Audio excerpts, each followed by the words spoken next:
ఇదే అంశం గురించి మనతో పాటు చర్చించడానికి సిద్ధంగా ఉన్నారు బీజేపీ రాష్ట్ర అధికార ప్రతినిధి ప్రేమ్ గాంధీ గారు. గాంధీ గారు నమస్తే అండి. నమస్కారం. హైడ్రా అనేది మొదట అసలు ఏ పార్టీ అయినా మీ ప్రతిపక్షం బీజేపీ అయినటువంటి కానివ్వండి బీఆర్ఎస్ కానివ్వండి ఎటువంటి స్టాండ్ తీసుకోవాలా, ఇది హైడ్రాని సమర్థించాలా హైడ్రాని వ్యతిరేకించాలా అనే సందిగ్ధంలో కొంతకాలం నడిచింది. ఇప్పుడు పూర్తి స్థాయిలో హైడ్రాని బీజేపీ పార్టీ బాగా వ్యతిరేకిస్తుంది. మీ నాయకులు ఒక్కొక్కళ్ళుగా బయటకు వస్తున్నారు, హైడ్రా మీద బాగా వ్యతిరేకంగా మాట్లాడుతున్నారు. ఇటుపక్క కాంగ్రెస్ పార్టీలో కూడా ఈ హైడ్రా చిచ్చు రేగిందని చెప్పుకోవాలి. ఇంతకీ మీ పార్టీ స్టాండ్ ఏంటి హైడ్రా గురించి? ఇప్పటికీ హైడ్రా నిర్ణయాలు హైడ్రా మీద వ్యతిరేకమా, లేకపోతే హైడ్రా ప్రవర్తిస్తున్న తీరు పట్ల మీ పార్టీ వ్యతిరేకం అంటే ఏమంటున్నారు? ముందుగా స్వతంత్ర టీవీ ప్రేక్షకులకు నమస్కారం. ఇక్కడ ఒకటి మనం వాస్తవాలు గమనించాలండి. మేము హైడ్రాకి వ్యతిరేకం కాదు, అభివృద్ధికి వ్యతిరేకం కానీ గతంలో మనం చాలా సందర్భాలు భారతీయ జనతా పార్టీ చెప్పడం జరిగింది. ఒకటే, ప్రభుత్వం చేస్తున్నటువంటి వైఖరి సరిగ్గా లేదనేటువంటి వాతావరణం తప్ప ఇంకోటి ఎక్కడ లేదు. రంగనాథ్ గారు హైడ్రా రంగనాథ్ గారి లెక్క లేదు, రేవంత్ రెడ్డి రంగనాథ్ లెక్క పనిచేస్తా ఉన్నాడు. అది సరైన సమంజసమైనటువంటి పని కాదు. 56 కిలోమీటర్లు ఉన్నటువంటి విస్తీర్ణం ఉన్నటువంటి మూసీ నది ప్రక్షాళన విషయం మనం ఇప్పుడు కాదు, అప్పుడెప్పుడో చంద్రబాబు నాయుడు కాడ నుంచి వైఎస్ రాజశేఖర రెడ్డి, చంద్రబాబు నాయుడు, కేసీఆర్, తర్వాత ఇలా రేవంత్ రెడ్డి వీళ్ళందరూ కూడా మాట్లాడారు. మేమేమంటా ఉన్నాము, సుందరీకరణ ఉండని, ప్రక్షాళన ఉండండి, ఏదైనా ఉండని, ప్రజలని మమేకం చేసి ప్రజల ఇబ్బందులకు గురి చేయకుండా చేయాల్సినటువంటి బాధ్యత ప్రభుత్వం ఉంది. కానీ ప్రభుత్వం ఇష్టానుసారంగా చేస్తా ఉంది, అది సరైనటువంటి పద్ధతి కాదు.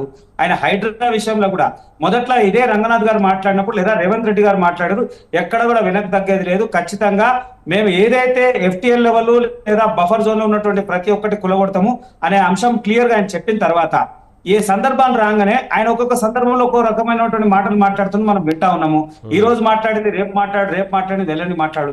అలాగే కోర్టు కూడా చెప్పింది, ఏదైతే వీళ్ళు ప్రభుత్వము ఒక గూండాయిజం చేసినట్టు సంబంధం లేనటువంటి రాత్రి అంటే ఎప్పుడు చేయాలి ఏం చేయాలని తెలియకుండా మధ్యరాత్రి అంటే రాత్రుల పూట హెడ్ లైట్లు వేసుకొని రాత్రి పూట చేస్తా ఉంది, శనివారం ఆదివారం చేస్తా ఉంది. ఇది సమంజసమైనటువంటి పని కాదు. పేదల పక్షాన్ని నిలబడ్డటువంటి పార్టీ అని చెప్పి చెప్పుకున్నటువంటి దాఖలు ప్రజాపాలన ఎక్కడ ప్రజాపాలన ఉందండి? అసలు అంశం మాట్లాడదామంటే ఆలోచన విధానం పూర్తిగా మారిపోయింది. ముందేమన్నారు, ఇదే రంగనాథ్ గారు అన్నారు, ఎవరైతే ఆల్రెడీ నివాసం ఉన్నటువంటి ఇల్లు మేము కులగొట్టము, వాళ్ళ దగ్గరకు మేము ఎక్కడ ఇచ్చేయము అన్నారు.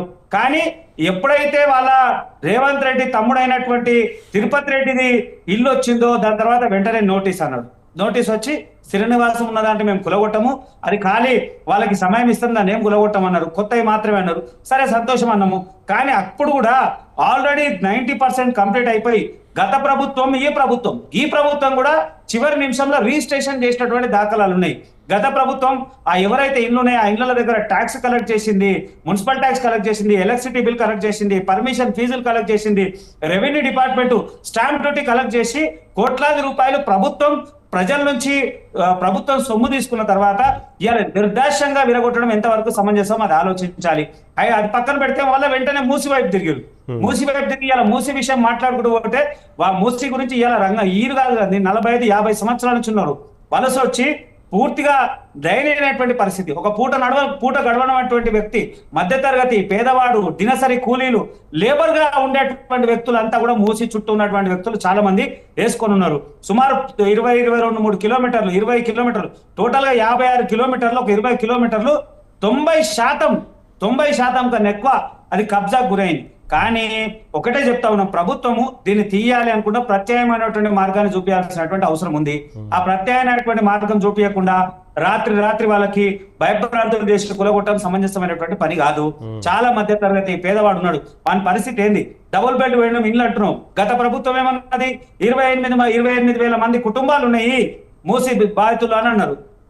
ఇవాళ వీళ్ళేం మాట్లాడుతున్నారు, 15,000 మంది మేము ఇల్లు ఇస్తా ఉన్నాం, డబుల్ బెడ్రూమ్ ఇల్లు అంటే.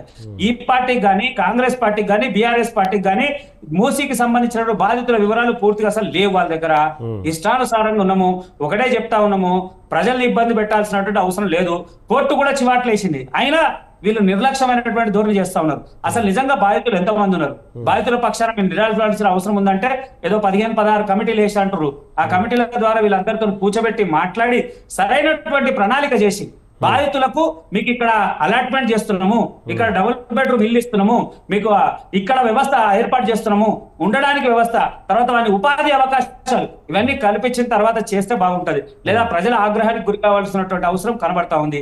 ఈ ప్రభుత్వం అంతా కూడా ఇంకోటి కాలయాపన చేస్తా ఉంది. అసలు 6 హామీల గురించి పక్కన పెట్టడానికి ఇలా హైడ్రా హైడ్రా హైడ్రా అంటారు. ఎందుకు ప్రజల్ని, పేద ప్రజల్ని భయభ్రాంతులకు గురి చేస్తున్నారు? నిజంగా చేయాలనుకుంటే నోటీస్ ఇవ్వాలి.